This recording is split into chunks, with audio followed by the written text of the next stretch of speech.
चलिए आज एक ऐसे सफर पर चलते हैं जिसकी कहानी सिर्फ इतिहास की किताबों में नहीं बल्कि हम सब के दिलों में बसी है। ये कहानी है भारत की आज़ादी की। ये सिर्फ तारीखों और लड़ाइयों का हिसाब नहीं है, बल्कि ये एक सपने के सच होने की कहानी है, एक आज़ाद भारत के सपने की। तो सोचिए जरा, दुनिया के सबसे बड़े साम्राज्य के खिलाफ एक पूरा देश आखिर कैसे उठ खड़ा हुआ। वो कौन सी चिंगारी थी जिसने करोड़ों दिलों में आजादी की मशाल जला दी। चलिए इस पूरे सफर को जरा करीब से समझते हैं। देखिए, इतनी बड़ी कहानी को समझने के लिए हम इसे 3 हिस्सों में देखेंगे। पहला हिस्सा है जागृति का, जब आज़ादी का ख्याल धीरे धीरे शक्ल ले रहा था। फिर आता है जन आंदोलनों का दौर, जब पूरा देश एक आवाज में बोला। और आखिर में वो अंतिम संघर्ष, जब नारा था करो या मरो। तो शुरू करते हैं इस यात्रा। तो हमारा पहला पड़ाव हमें उस दौर में ले जाता है जब भारत में एक नई सोच, एक नई चेतना जाग रही थी। ये वो वक्त था जब पहली बार एक होकर आज़ादी की आवाज़ उठनी शुरू हुई थी। तो कहानी में एक बहुत बड़ा मोड़ आता है साल 1885 में, जब इंडियन नेशनल कांग्रेस बनी। और ये सिर्फ एक पॉलिटिकल पार्टी नहीं थी, नहीं, ये पहली बार एक ऐसा प्लेटफॉर्म था जहां कश्मीर से लेकर कन्याकुमारी तक के लोग एक साथ आकर अंग्रेजों के सामने अपनी बात रख सकते थे। यहीं से आंदोलन ने एक शक्ल लेनी शुरू की। अब कांग्रेस तो बन गई, लेकिन उसके अंदर भी ना 2 अलग-अलग सोच थी।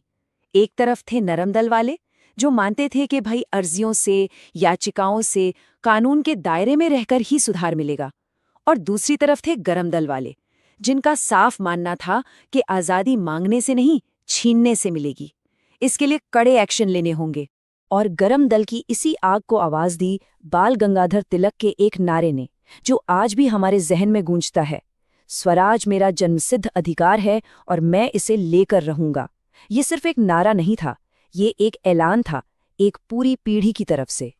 फिर आया साल 1905 और एक ऐसी घटना हुई जिसने आग में घी डालने का काम किया। लॉर्ड कर्जन ने बंगाल को 2 हिस्सों में बांट दिया। कहने को तो ये प्रशासनिक फैसला था, पर असली मकसद था बांटो और राज करो। हिंदू और मुसलमानों के बीच दरार डालकर राष्ट्रवाद के सेंटर को कमजोर करना। और बस इसी एक कदम ने अंग्रेजों के इंसाफ के ढोंग से पर्दा उठा दिया।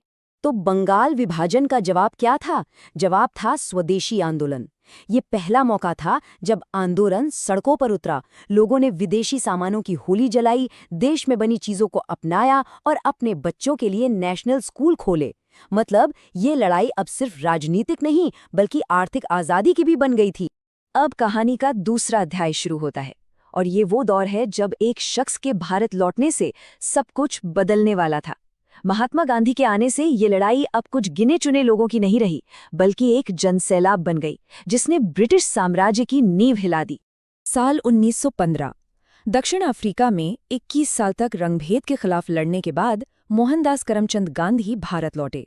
और वो अपने साथ एक ऐसा हथियार लाए जो किसी भी तोप या तलवार से कहीं ज्यादा ताकतवर था, और उसका नाम था सत्याग्रह। तो ये सत्याग्रह आखिर था क्या? देखिए, ये सिर्फ धरना या प्रदर्शन नहीं था, ये एक फलसफा था, सत्य के लिए आग्रह। मतलब बिना हाथ उठाए, बिना किसी नफरत के, अन्याय के सामने डटे रहना। मकसद दुश्मन को हराना नहीं, बल्कि उसके ज़मीर को जगाकर उसका दिल बदलना था। लेकिन जैसे जैसे आंदोलन की आग फैल रही थी, अंग्रेजी हुकूमत का जुल्म भी बढ़ रहा था। 1919 में वो लाए रॉलेट एक्ट, जिसे काला कानून कहा गया। मतलब पुलिस अब किसी को भी सिर्फ शक की बिना पर बिना मुकदमा चलाए जेल में डाल सकती थी। न कोई अपील, न कोई दलील और न कोई वकील। इसी काले कानून का विरोध करने के लिए 13 अप्रैल 1919 को बैसाखी के दिन हजारों निहत्थे लोग अमृतसर के जलियांवाला बाग में इकट्ठा हुए थे। और तब जनरल डायर के हुक्म पर उन पर गोलियां बरसा दी गईं। इस नरसंहार ने पूरे देश की आत्मा को झकझोर कर रख दिया। उस दिन के बाद आज़ादी की लड़ाई हमेशा के लिए बदल गई। जलियांवाला बाग का जवाब दिया गया असहयोग आंदोलन से।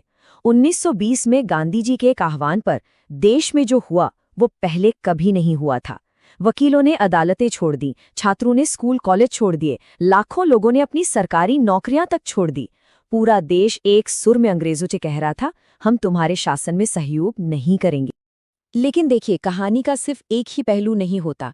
गांधी जी के अहिंसा के रास्ते के साथ साथ एक और रास्ता भी था, क्रांतिकारियों का रास्ता। ये वो नौजवान थे जिनका मानना था कि आज़ादी बलिदान मांगती है और वो इसकी कोई भी कीमत चुकाने को तैयार थे। तो मतलब मोटे तौर पर दो धाराएं साथ साथ चल रही थी। एक तरफ गांधी जी और कांग्रेस का अहिंसक सत्याग्रह, तो दूसरी तरफ भगत सिंह, चंद्रशेखर आजाद जैसे क्रांतिकारी जो हथियार उठाकर अंग्रेजों को देश से बाहर निकालना चाहते थे। रास्ते बेशक अलग थे, पर मंजिल एक ही थी, भारत की आजादी। और वक्त के साथ आंदोलन का लक्ष्य भी और साफ होता गया। 1929 के लाहौर अधिवेशन में कांग्रेस ने एक ऐतिहासिक ऐलान किया। अब छोटे मोटे सुधार या डोमिनियन स्टेटस नहीं चाहिए, अब चाहिए पूर्ण स्वराज, यानी कंप्लीट इंडिपेंडेंस। और अब हम आ पहुंचे हैं कहानी के आखिरी सबसे अहम मोड़ पर। दूसरा विश्व युद्ध शुरू हो चुका था, दुनिया जल रही थी और भारत ने फैसला किया कि यही मौका है अंग्रेजी हुकूमत पर आखिरी और सबसे जोरदार वार करने का। 1942 में गांधी जी ने एक नारा दिया जिसने पूरे देश में करंट दौड़ा दिया, करो या मरो। ये भारत छोड़ो आंदोलन का बिगुल था।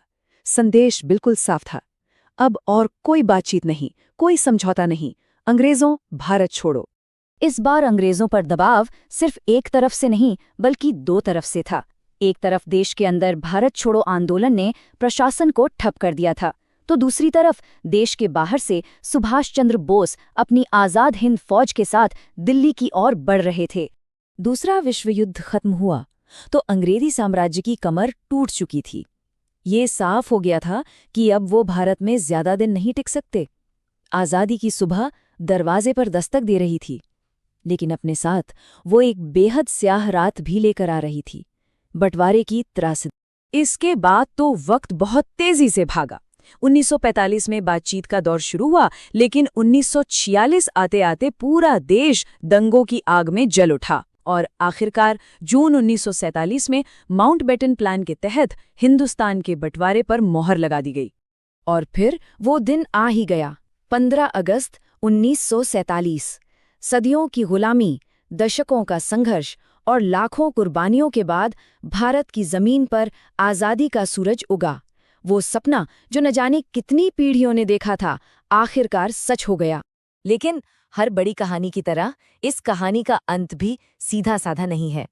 आज़ादी मिली, पर देश के बंटवारे की एक बहुत बड़ी, एक बहुत दर्दनाक कीमत चुकाकर। तो आखिर में सवाल यही बचता है, आज़ादी तो मिली, लेकिन किस कीमत पर? ये एक ऐसा सवाल है जो आज भी हमारे जहन में गूंजता है और शायद हमेशा गूंजता रहेगा।